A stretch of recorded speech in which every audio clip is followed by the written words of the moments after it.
I've got a bunch of smartphones in front of me, and I can't say that I mind. One of the great privileges of this particular profession is the ability to try out a completely absurd number of smartphones. So I'm gonna give you a little bit of history right now on what I have been gravitating towards, the phones I've been using, and what I'm about to do, which is drastic.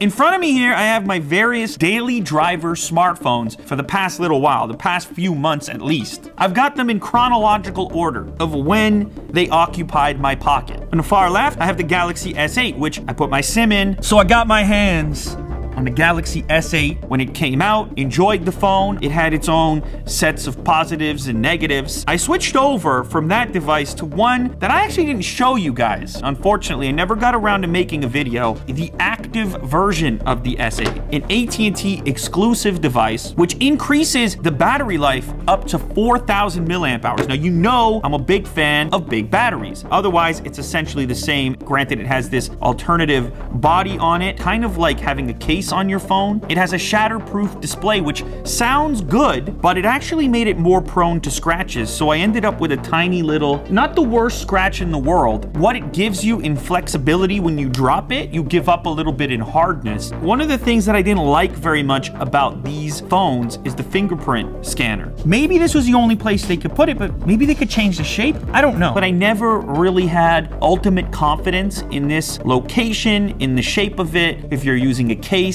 a little more finicky to get your finger in there. Of course, you touch the lens. There's a giant fingerprint on the lens right now. Otherwise, an awesome phone. But then the Pixel comes out. The Pixel 2, Pixel 2 XL. We're talking about the Pixel. I've got a bunch of them in front of me. If there's a new OS, Android 8, I'm like, I gotta use it. I enjoyed this. I mean, again, not without its issues. The color shift on the display, probably not the nicest OLED display of the bunch. An almost entirely plastic build, which you may or may not like. Lots of positives too. The forward-facing speakers, not a thing that we see on these other two devices. It feels really nice to type on. The camera is very nice. From there, I tried out this thing that was so different. You probably caught the video. I was very complimentary of this device, the Razer phone. Ooh! In an age of bezel-less smartphones, they were like, who cares? And what we're gonna do is put the best speakers ever in a smartphone in this smartphone. It's the best speaker I've ever heard on a smartphone. And that's what they did. And because of that, I was compelled to move my SIM over and give it a real shot. The multimedia, I'm enjoying it. I'm really liking the fingerprint scanner, the location of it on the power switch, the noise that it makes when you unlock, very Razer-esque.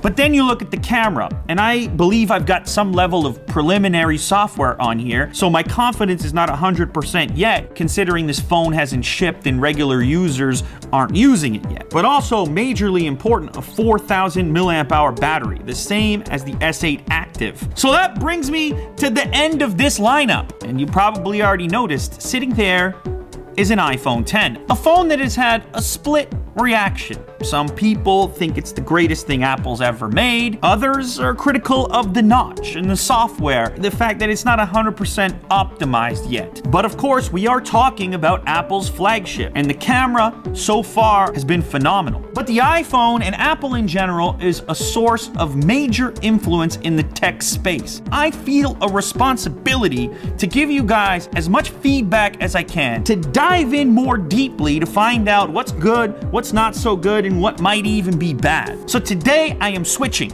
to the iPhone X. Something you probably noticed here is this is a lineup of Android devices. So this is kind of a big deal. I will be using the iPhone X exclusively as my daily driver for at least 1 week, at which point I will come back here, I will sit here, and I will give you the 1 week later report. Jack, show the people.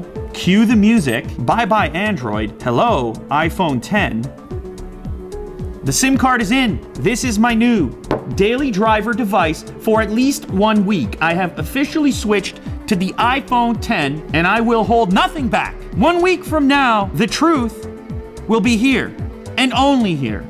So subscribe if you haven't yet, and stay tuned.